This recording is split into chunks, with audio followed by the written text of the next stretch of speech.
Take a break and join us. Gold Town, the Pahrump Nugget, and Lakeside Casinos. Commission Chair John Koenig says the major rewrite of the code has been in the works for nearly 2 years. The changes affect the chapter that provides for the licensing and regulation of prostitution in Nye County, including provisions that help protect public health and the welfare of the residents of the county.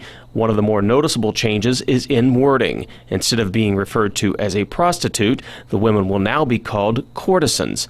Other changes make minor tweaks to the language used in regulating the brothels in Nye County, and commissioners have decided to completely remove a requirement commonly referred to as the lockdown policy.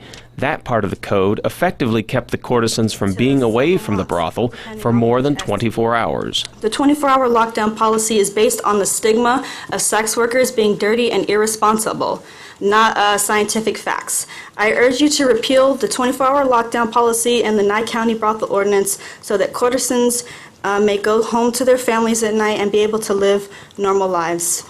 Repealing the 24-hour lockdown would be the start of making the policies in Nye County's brothels more beneficial to the courtesans, who are the ones affected by these policies. The courtesans are the brothel's biggest asset. Without courtesans there to sell our services, brothels wouldn't exist. And I feel like it's about time that we're treated with respect and like we're normal human beings. And I also would like you to keep in mind that there's about 20 brothels in the state of Nevada. Only 3 or 4 of these brothels have restrictive lockdown policy, which is about 15% of all brothels.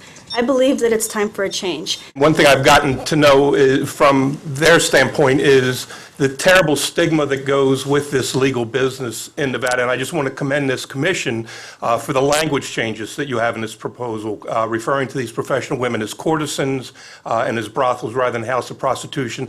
I don't know that you really fully appreciate how much that means to the women in this industry, so I want to thank you. Thank you. Thank you very much. After a bit of discussion and agreeing to a few additional changes to the code, the commissioners voted 5-0 to amend and approve the bill. The code changes affecting prostitution and the brothels in Nye County take effect January 6th. For News 25, I'm Brad Francis.